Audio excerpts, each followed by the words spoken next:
And I need to thank the Mosby Heritage Area for letting me out today so that I can talk. I had some time to research this. Thank you all for coming, and I really appreciate you people in the cheap seats back there who are willing to stay with us. And if you can't hear me, Deborah and Miles, if you will jump up and down and make, I can't hear you signs. And hopefully I won't deafen you folks. It's very nice to have such a large audience, and Tracy and I really appreciate it. We had to coordinate this morning because Tracy has been in the UK, she'll tell you about that, for the last 2 weeks. And so most of our coordination has been by crackly cell phone. So if things don't exactly sound like they mesh, they don't. Can you hear me now? I want to start off with the inevitable joke that all good historical talks seem to require. And a few of you have heard me tell this, and I apologize for those of you, but I think it is kind of critical for this particular talk. This takes place at a tavern, an ordinary, at the intersection of the Great East-West Road from Alexandria out to the valley, Winchester, and the Carolina Road, the North-South Road. And this joke takes place about 1774. There are 5 gentlemen who have entered the ordinary. There is a good Anglican who is here, has been inspecting his lands in eastern Loudon to see what shape the plantation that he has run by an absentee manager is in. There's also a Quaker. He's a member of the Religious Society of Friends. He's been here to sue his neighbor over a land dispute. Common at the time. We have a German farmer who's been returning from Alexandria, where he's taken livestock down to sell at market from his farm up in northern Loudoun County. We have a Scots-Irishman who lives up on the Blue Ridge, close to where today Harper's Ferry is, and has been building a cabin, but he needs some of the iron pieces that will fit things together appropriately, a door latch and such.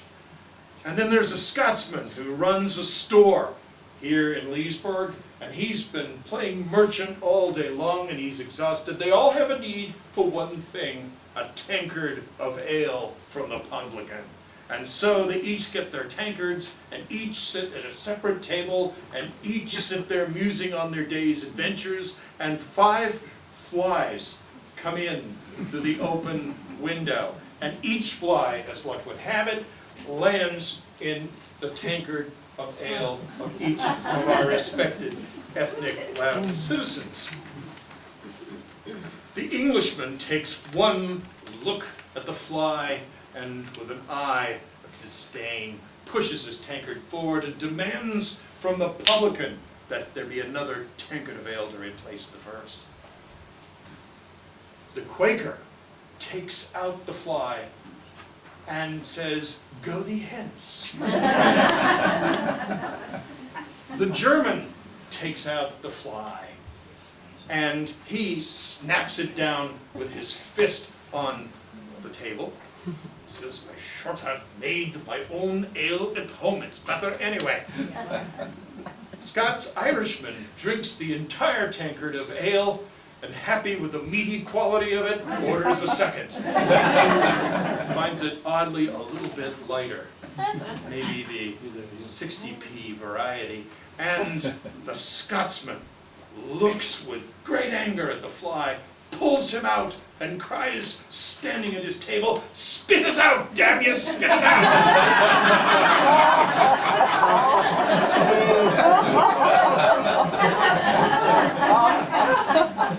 Well, you know the way Scottish jokes go. Obviously, I'm part Scottish, so that's an old tale.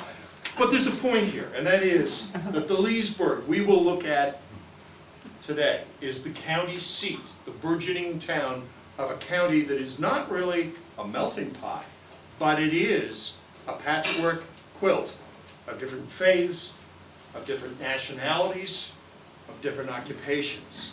And yet on the eve of the Revolution, all of them, with their separate courses, will come together. I want to turn things over to Tracy. He gets all the jokes. The Leesburg that these men saw was best described as muddy. We have a few accounts that we want to read to you from travelers at the time coming through Leesburg, so you get a sense of what the area is like. This is from Nicholas Cresswell. Some of you may be familiar with Nicholas Cresswell, an Englishman who was visiting America at the time. He writes, Leesburg, Loudoun County, Virginia, Sunday, November the 27th, 1774. Got to Leesburg, 40 miles from Alexandria. The land begins to grow better, a gravelly soil, and produces good wheat, but the roads are very bad, cut to pieces with the wagons, number of them we met today.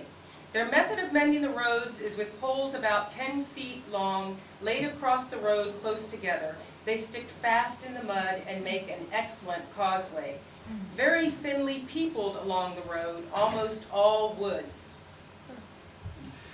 Dubois, the elder, writing in 1779, coming through the small town of Frenchman, he writes, the city of Louisburg, L-U-I-S-B-U-R-G, it sounds like a fortress in Nova Scotia, has about 50 houses which are badly constructed. It is a wretched place.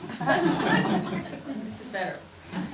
Captain John Davis passing through town in June of 1781, so a little bit later you can see things not much better. He remarks, Leesburg, the appearance of which I was much disappointed in. And Johann David Schepp writes in 1783, a Hessian doctor, a prisoner with the British Army, he says, a place of few and insignificant wooden houses. Well, once we read that, we decided there really was no need for a talk today. So we're all going to have refreshments and go home. I'm going to show my slides from England. Realistically, the Leesburg of 1774 is almost brand new. We know that if you put the clock back just 2 decades to 1755 or 56, what you would have seen at the intersection of the Great Road, that's Loudoun Street today, all right, and the Carolina Road, Route 15, King Street, would have been a refugee camp. Tents, huts, built by people terrified by what was beginning to happen on Virginia's western frontier. For those of you who know Virginia's history, you know that tidewater filled up first. And then, after 1722, a treaty negotiated by colonial governors with Native Americans, the Treaty of Albany, had gotten Native Americans to agree to stay west of the Blue Ridge. It became a little bit fuzzy about the Shenandoah Valley. Was it to be west of the Alleghenies, too?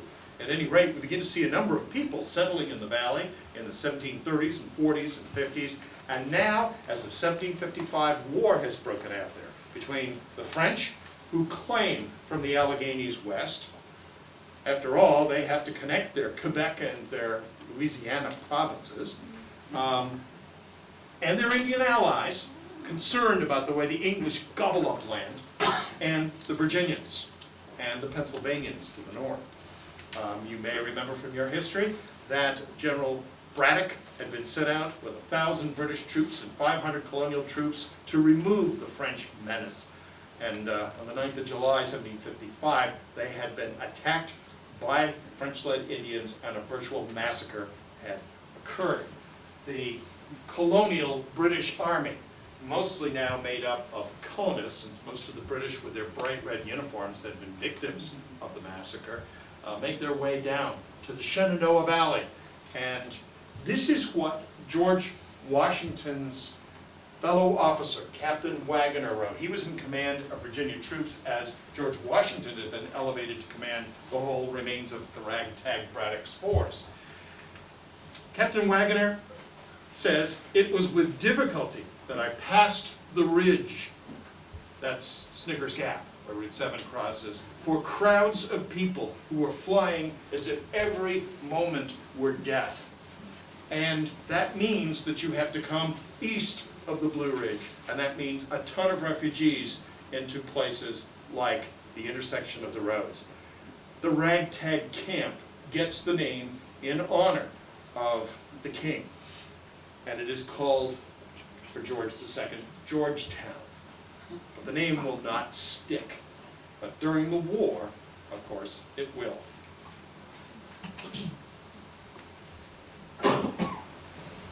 Many of you know that what this whole lecture series has been about is commemorating the founding of Leesburg 250 years ago. And it was 250 years ago, last month, that the town of Leesburg was officially established. As Rich said, it was known as Georgetown, 2 words, Georgetown before that. Renamed Leesburg in honor of Thomas Lee, the patriarch of the famous Lee family of Virginia. He was prominent in Virginia politics, in fact had been governor of Virginia from September of 1749 until his death in November of 1750. So the town fathers wanted to honor Thomas Lee and did so by renaming this area and establishing this town as Leesburg. The land on which the town was founded was owned by a man named Nicholas Minor. I've always referred to Nicholas Minor as our first developer. I don't know if we should. He would like that, but he's our first developer, I believe, in Loudoun County. Minor had successfully lobbied with the Virginia Assembly to choose his land on which to site the new courthouse for the new county of Loudoun, which many of you know was founded the year before in 1757. So Nicholas Minor wanted the courthouse here in his town and was successful in having that done. On October the 12th, 1758, Governor Fauquier signed into law the act which established this town.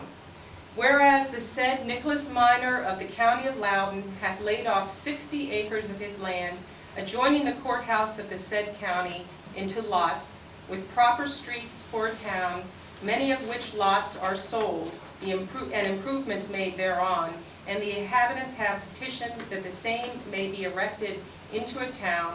Be it therefore enacted that the land be and the same is hereby erected and established a town by the name of Leesburg.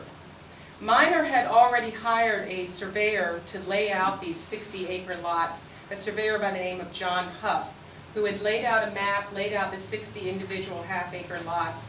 And Minor did not have any trouble selling these lots. In some instances, he resold lots because they may not have been developed to his satisfaction. Deeds that he issued for the town lots contained covenants, if you will.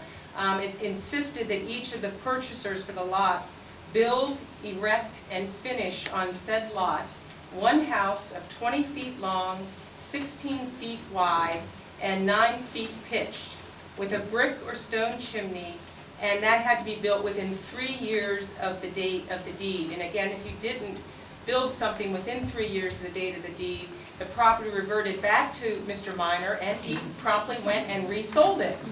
So he did pretty well as our first developer. Clearly, Minor wanted this town to be settled and to develop and to survive. He wasn't just, I think, trying to make quick money, but he wanted to actually have a viable town that was growing here on this property.